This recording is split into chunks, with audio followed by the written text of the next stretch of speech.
하루하고 11시간, 19시간, 15시간 최근 저점을 낮추는데 걸렸던 시간들입니다. 저점을 낮추는데 고작 하루를 넘기지 못했다라는 소리는 그만큼 하락에 대한 압력이 강했다라는 말로 해석할 수 있습니다. 근데 저는 여기서 이 하락에 대한 추세가 지속되는 게 아니라 추세가 반전될 수 있는 신호를 찾았는데 매번 저점을 낮췄던 구간에서 거래량을 터뜨렸고 그 거래량을 통해서 단기적인 반등세 그리고 마지막에 터졌던 대량 거래량을 통해 나왔던 이 반등세가 저점부터 고점까지 대략 약 7%의 반등에 성공. 12월 20일 대량 거래량을 터뜨렸던 구간에서 약 7% 반등하면서 현재까지 3일하고 12시간 하루를 넘겼지만 이전과 다르게 그 저점 자리를 아직도 낮추지 못하고 있습니다. 가팔았던 그 추세가 완만해지면서 매도세가 약해지고 있다고 해석하고 있고 저는 곧 지금의 이 자리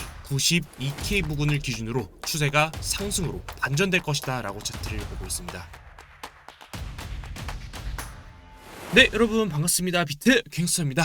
현재 저는 아직 비트코인이 고점이 다 나오지 않았을 가능성을 높게 보고 있습니다. 다시 말하면 비트코인은 한 번 더 고점을 높일 것이다 라고 판단을 가지고 있습니다. 어제 오전 일찍 선물투자 정보기 방에서도 말씀을 드렸었지만 완전히 추세를 하락으로 돌렸다고 하기엔 조금은 이른 감이 있다라고 차트를 보고 있고 이더리움 역시도 신규로 한 번 더 매수를 준비 중에 있습니다. 현재 구간에서 저는 숏보다는 롱 매수를 위주로 시장을 대응하고 있습니다. 현재 구간에서 롱 매수를 보는 이유는 어제 영상에서도 간략하게 말씀을 드렸지만 간단하게만 짚고 넘어가면 현재 구간에 대한 상승 구간을 가장 잘 비교할 수 있는 게 2021년도 대불장입니다. 2021년도랑 비교하는 이유는 연준에서의 금리 인하, 2025년도 트럼프 정권이 들어오면서 풀리는 유동성, 암호화폐 호재 소식으로 인해서 시장에 매수 자금이 크게 들어오는 시기가 과거 2021년도랑 현재 구간이랑 동일하다라고 차트를 보고 있기 때문입니다. 자, 근데 여기서 2021년도 고점을 찍고 하락이 나왔던 구간이랑 현재 구간에서 고점을 찍고 지금 현재 하락이 나오고 있는 지금의 이 두 구간을 비교해보면 과거 2021년도 3월달 비트코인이 마이너스 18% 하락이 나왔던 구간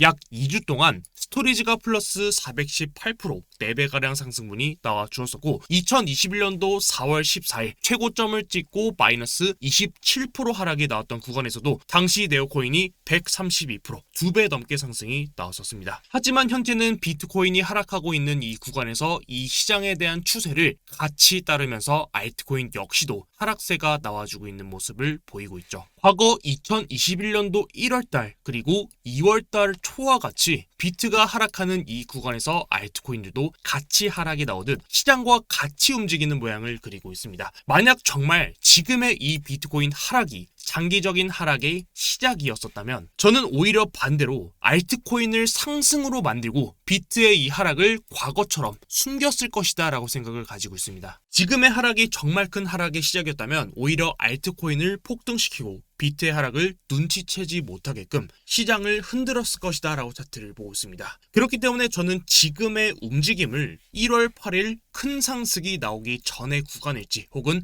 2월달처럼 단기적으로 고점만 살짝 높이면서 알트코인 불장을 만들지 현재 구간에서 바로 예측할 수는 없지만 한 가지 확실한 건 저는 적어도 알트코인 불장은 아직 남아있을 것이다 라고 차트를 보고 있습니다. 현재 보고 계신 선물 정보기 방은 영상에서 다뤄드리는 관점에서 조금 더 직접적으로 타점의 형식으로 브리핑이 올라오고 있는 공간입니다. 물론 무조건 수익만 나는 건 당연히 아닙니다. 손실 역시도 필요할 땐 진행해야 하며 다만 가장 빠르게 리스크 관리가 되어야 하는 구간에서 최소의 손실로 대응할 수 있는 그 전략을 세우고 있습니다. 이미 929명이 참여 중에 있고 영상을 보시는 분들 중에도 이미 받아보고 있으신 분들이 대부분일 거다라고 생각을 가지고 있습니다. 혹시라도 아직 입장하지 않으신 분들이 계신다면 이번 주 목요일에 유튜브를 통해서 처음으로 입장 링크를 전달 드릴 예정입니다. 현물 투자보단 선물 투자에 맞춰서 브리핑을 드리고 있는 공간이니 투자 성향에 맞게 참고해 주시면 좋을 것 같고요. 꼭 선물 투자를 하고 있지 않으신 분들께서도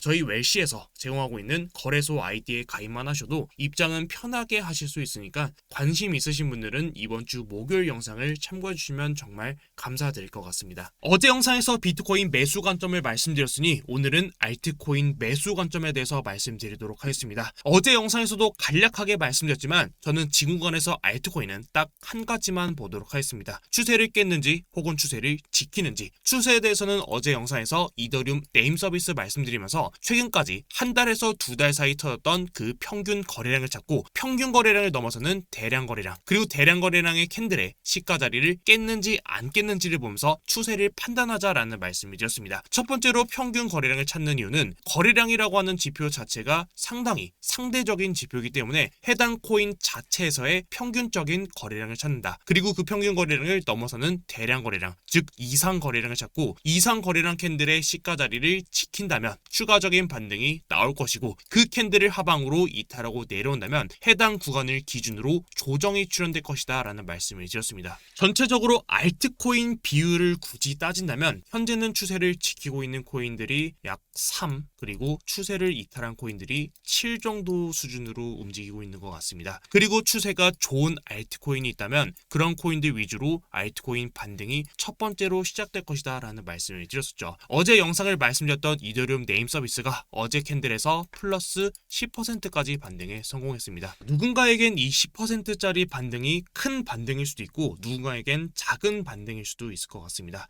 제가 봤을 때도 아직까지 이 10% 반등은 조금은 낮은 수치다라고 차트를 보고 있습니다. 충분히 직전의 고점 자리까지도 도전하러 가는 움직임이 충분히 연출될 수 있고, 여기서 확실하게 반등이 나오는 움직임을 보이기 위해서는 첫 번째로 이더리움이 최근 3월 12일부터 약 9개월 동안 유지해오면서 상단 추세를 만들고 그 추세를 돌파하면서 고점 자리까지 넘겼던 추세를 다시 돌려놓는 게 첫 번째 매수 포인트로 차트를 보고 있습니다. 저 역시도 지금의 하얀색 추세를 돌파하는 구간에서 이더리움 1차 매수를 고려 중에 있습니다. 이번에 매수를 들어간다면 이전과 동일하게 첫 번째 1차 목표값은 4,093달러, 2차 목표값은 직전 고점, 신고점이죠. 4,868달러를 2차 목표값으로 보고 있습니다. 다시 알트코인으로 돌아와서 지금의 이더리움 네임 서비스가 어제 약 반등세를 보였지만 어제 나왔던 이 저점 자리를 다시 깨러가는 하락 역시도 나올 수 있습니다. 근데 여기서 포인트는 거래량을 가장 많이 터뜨렸던 그 캔들의 시가 자리, 자 해당 캔들이 2024년도 11월 30일입니다. 해당 캔들의 시가 자리는 45,690달러, 바로 직전에 나왔던 하락이랑 동일하게 여기서 눌려주는 이 구간에서 해당 캔들의 시가 자리를 지켜준다면 직전의 고점 자리를 넘기는 상승분이 충분히 나올 수 있습니다. 즉 다시 말해서 여기서 조금 더 눌려주더라도 해당 캔들의 시가 자리를 지켜준다면 결국 내려오는 구간은 전부 다 매수 구간입니다. 만약 거래량 캔들의 시가 자리를 지켜주고 잘 반등이 나와준다면 첫 번째 목표값은 직전의 고점 자리를 넘겨주는 게 첫 번째 1차 목표값입니다. 어제 반등이 나와줬던 에이브 역시도 동일합니다. 거래량 첫 번째로 평균 거래량을 찾고 평균 거래량을 넘어서는 대량 거래량 캔들의 시가 자리를 깼는지 안 깼는지를 보면서 추세를 지키는지 이탈했는지를 판단합니다. 그리고 그 추세를 지켜준다면 비트코인이 반등하는 구간에서 분명 알트코인들도 반등이 나와줄 겁니다. 에이브 역시도 추세를 지켜주고 직전의 고점 자리를 넘기는 상승분이 첫 번째로 나와주었습니다. 여기서 직전의 고점 자리를 넘겼으니 이제 여기를 지지받아주면 더 갈 수 있습니다 라고도 말씀드릴 수 있지만, 저는 직전의 고점 자리를 넘겨준다면 적어도 1차로 익절 구간을 가져가고 손절가를 평균 단가로 맞춰서 그 리스크 관리를 하시길 바랍니다. 사실 고점을 넘기고 지지받으면 더 상승할 수 있다라는 게 말이 쉽지만 현재 전체적인 알트코인 분위기를 봤을 때는 사실 한 달 전과 지금의 장은 많이 다릅니다. 한 달 전만 하더라도 주도 코인을 만들면서 스텔라루멘, 온도 파이낸스, ISO 20022 그리고 밈코인과 같이 주도 코인이 플러스 50에서 60, 많게는 플러스 100%까지 상승했던 그 주도장이 나오지 않았기 때문에 아직까지는 단기적인 반등세를 보이고 있기 때문에 최대한 차트 안에서 단기적인 대응으로 가져가시길 바랍니다. 예를 들면 과거 샌드박스도 동일하게, 자 샌드박스도 직전에 고점 자리를 넘기는 상승이 나왔고 여기서 지지까지 받아줬지만 반등이 아니라 무너지는 움직임이 나왔었습니다. 두 번째로 보고 있는 코인은 이미 충분히 조정 기간이 나와주면서 그 추세를 무너뜨리고 다시 그 추세를 되돌리고 있는 코인입니다. 첫 번째 번째로는 웨이브, 두 번째로는 엑시 인피니티입니다. 자, 두 코인 다 동일하게 평균 거래량을 넘는 대량 거래량의 시가 자리를 이탈하면서 조정이 출현되었고, 그리고 그 구간을 다시 양봉으로 돌파 마감한 모습입니다. 예를 들면 과거 바운스 토큰과 동일하게 자, 평균 거래량을 넘어서는 대량 거래량의 시가 자리를 돌파하면서 캔들의 시가를 좀 정확하게 그어보면은, 자, 캔들의 시가 자리를 돌파하면서 바운스 토큰이 직전의 고점 자리를 넘겨주는 상승 플러스 32%, 두 번째 조정에서 다시 돌파하면서도 슈팅이 나왔던 게 자, 이때 반등분이 플러스 31%까지 해당 코인에서 추세를 돌리면서 직전의 고점을 넘겨주는 상승분이 나와준다면, 즉 다시 말해 선행하는 코인이 나와준다면 후행으로 뒤따라 따라붙는 코인들이 분명 나와줄 겁니다. 어제 영상에서도 말씀드렸지만 첫 번째로 저는 비트코인 1시간 봉상 12월 20일에 나왔던 저점 자리를 깨는 구간에서 1차 매수 구간을 바라보고 있고, 오늘 말씀드렸던 이더리움은 추세를 되돌리는 구간에서 1차 매수, 알트코인은 추세를 회복하는 구간과